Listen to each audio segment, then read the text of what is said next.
Buenos dias, damas y caballeros.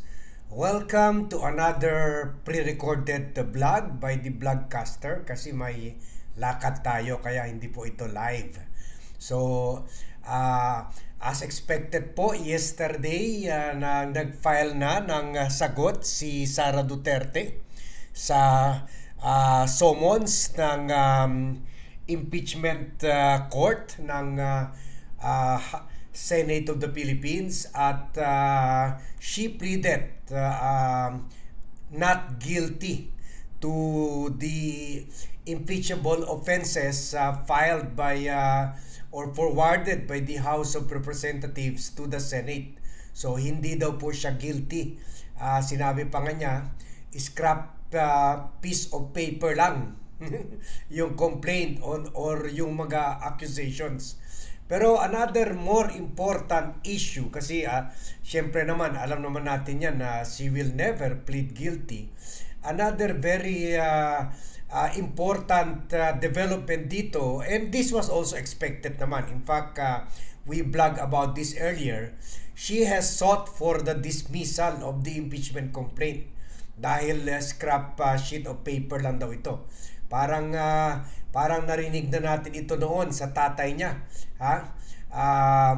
sa description ng tatay niya sa UNCLOS decision ukol sa kaso natin dyan sa United Nations Conventions on the Law of the Sea against China, kung saan we challenge China's claim over the West Philippine Sea at pinaboran tayo ng mundo. So ganun rin, sinabi ni Duterte, wala. Kwan lang yun, na scrap sheet of paper lang yun. So the same strategy is being used by Sara Duterte. Kaya hiningi na niya ng dismissal nito. So panoorin natin itong Rappler report ukol sa bagay na ito. Relative to Sara's answer sa impeachment court, and also her declaration of innocence, and also her move to dismiss the case. Vice President Sara Duterte pleads not guilty to the impeachment articles against her. She also asks the court to junk the case.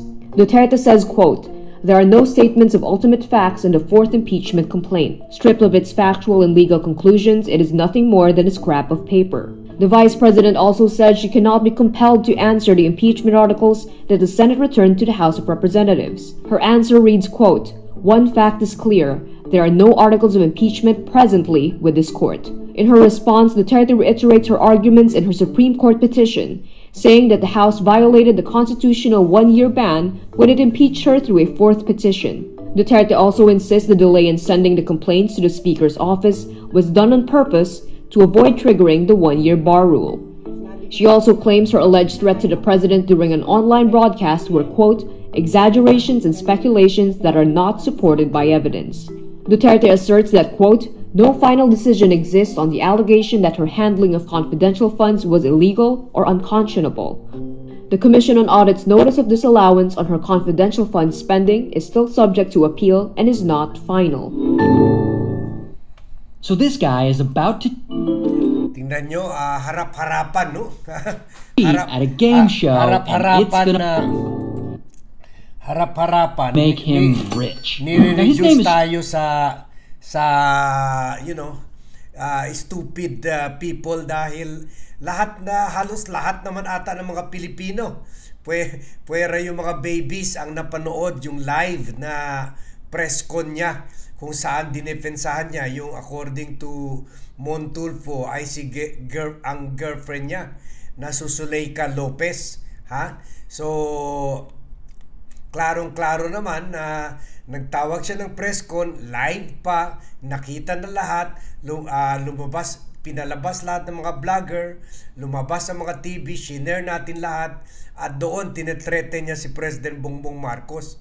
So sabi niya insufficient pa daw yung ebidensya. Baka gusto pa niya sabihin AI lang yun.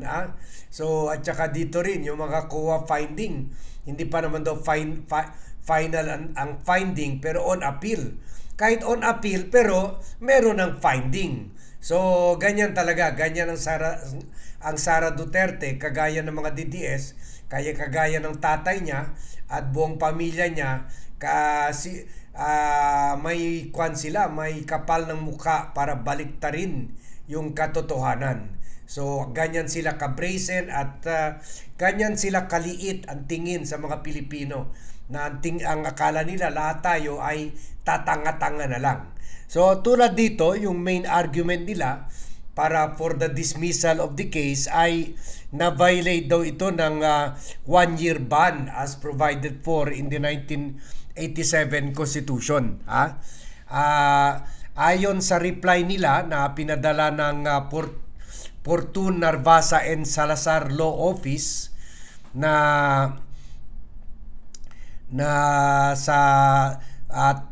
pinadala sa forwarded to the Senate Secretary Office, sinabi nila na hindi daw pwede ma-proceed dahil nga there were more than one complaint that was filed in 1-year period. Dapat isa lang daw. So sabi nila, and I quote sa 35-page answer at cautelam with caution. And I quote, Vice President Sara Duterte by counsel without waiving any jurisdictional or other objection. She has this case and the 4th impeachment complaint respectfully state. The 4th impeachment complaint must be dismissed because it is void ab initio for violating the 1-year rule. As provided under Section 3, Article 5 of the Constitution. So, yan yun naman so from the beginning daw, void na daw ito from the beginning. Wala daw saysay, walang basehan, walang legalidad ito dahil na-violate nga yung 1-year ban. Pero kung makita natin, iisa lang man ang complaint ang in-endorse. 3 complaint pinalan muna ng mga Makabayan Black and then 4th complaint ng Kongreso mismo. Pero pinagsama-sama lang ito. Pinagsama lang ng Office of the Secretary General ng House and then pinag-isahan na lang. So 1 complaint lang talaga in-endorse. Kaya lang ito sila, dinadaan nila sa technicality para pigilan lang yung conduct ng impeachment. Kumbaga, kino-confirm na rin ni Sara na totoo yung mga articles of impeachment. Ang best defense na lang niya ay para harangin or pigilan yung yung trial, kasi doon sa trial lalabas lahat. Ngayon 1% pa lang yan, nakikita natin sa mga katiwalian ng mga Duterte. Lalabas lahat yan, pati yung mga bank accounts nila. Diyan takot na takot si Sara. Kaya ngayon pa lang, lahat na ginagawa nila, wala talaga silang, kahit kumuha na sila ng 16 lawyer na may 20 to 40 million to 50 million acceptance fee at baka mga 20 million per month legal fees, ay wala pa rin sila balak na pumunta sa trial mismo, trial phase. Ngayon, ang kinuha lang nila, ang purpose lang ng legal team nila ay para patayin ang impeachment complaint. At yun na nga, hiningi na nga niya patayin ito sa response pa lang niya.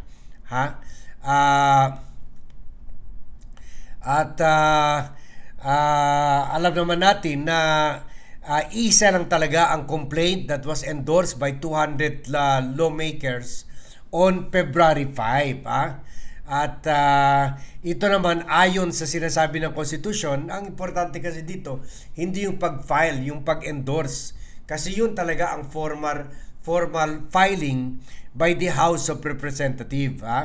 So, doon naman nakikita natin, sumunod naman sila sa proseso at sa provision na nakalagay sa Constitution na ang mga crime daw ni Sara ay constitutes culpable violation of the Constitution, betrayal of public trust, graft and corruption, and other high crimes. At among the impeachment of complaints cited by the complaint ay yung assassination plot against President Ferdinand Marcos, First Lady Lisa Araneta Marcos, and Speaker Romualdez. Tulad nga sinabi natin na dinideny niya ngayon na wala daw itong basehan, although lahat tayo nanonood live na ginawa niya ito, at ang mga witness niya na pinatawag na rin ng NBI ay mga DDS vloggers mismo na sinabi, oo, nandun sila, at sinabi ni Sara yun dahil press con yun, at napanood natin live. At alleged violation of education, alleged bribery of education officials, yung pagbibigay niya ng 50,000, 20 to 50,000 a month sa mga bidding officials ng DepEd para itakip yung mata sa mga katiwalian o mga kontrata pinapa-approve sa kanila. Unexplained wealth, yung hindi niya tulad ito, ginagawa lang niya divisoria yung dagdag pa ito, pwede pa ito idagdag, plus yung 150 million na monthly na bayad nila sa mga lawyers diyan sa The Hague. At yun, on top of that, yung mga ginagawa na lang niya divisoria, yung the Netherlands, Australia, Malaysia, Qatar, Germany. So yan, isa pa yan. Pwede pa yan ibilang sa mga unexplained wealth niya. Failure to declare assets in her state of assets, liabilities, and net worth. Yan, mga assets niya, lalabas lahat na hindi declared sa SALN niya. And supposed links to extrajudicial killings during the administration of her father. Yun.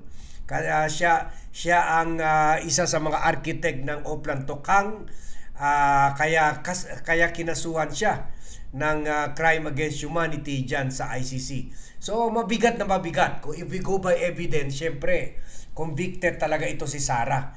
Kasi kahit yung mga kanya, yung mga, lalo na yung mga re-electionist na mga DDS senators, matapos ito baka middle of after 1 year, so papunta na rin tayo sa 2028 national and local elections, lalo na senatorial and presidential election. So lahat mga ito, among many of them will either run for president, vice president, or re-election. Kaya kung overwhelming talaga ang ebidensya dyan maipapakita at hindi maharangan ng mga 10 to 20 million a month defense counsel, then convicted, kahit mga senators walang choice but to convict Sara Duterte. So kaya talaga ginagawan, they're moving heaven and hell to dismiss the case bago pa man ito umabot sa trial. So the ball now rests on the senator, the ball now rests on Senate President Chis Escudero kung i-dismiss nila ito, pero I doubt it. Siguro they are courting people power 4 na kung i-dismiss nila ito without going on trial lang man. So we will be keeping watch on this issue, pero yan po ang developing ngayon. As expected, Sara Duterte pleaded not guilty, but as expected, she sought for the dismissal of the impeachment complaint and the discontinuance of the impeachment process sa Senate. So thank you very much everyone for watching. Don't forget to subscribe to the Vlogcaster channel. Mucho y mas gracias a todos, and see you in my next vlog.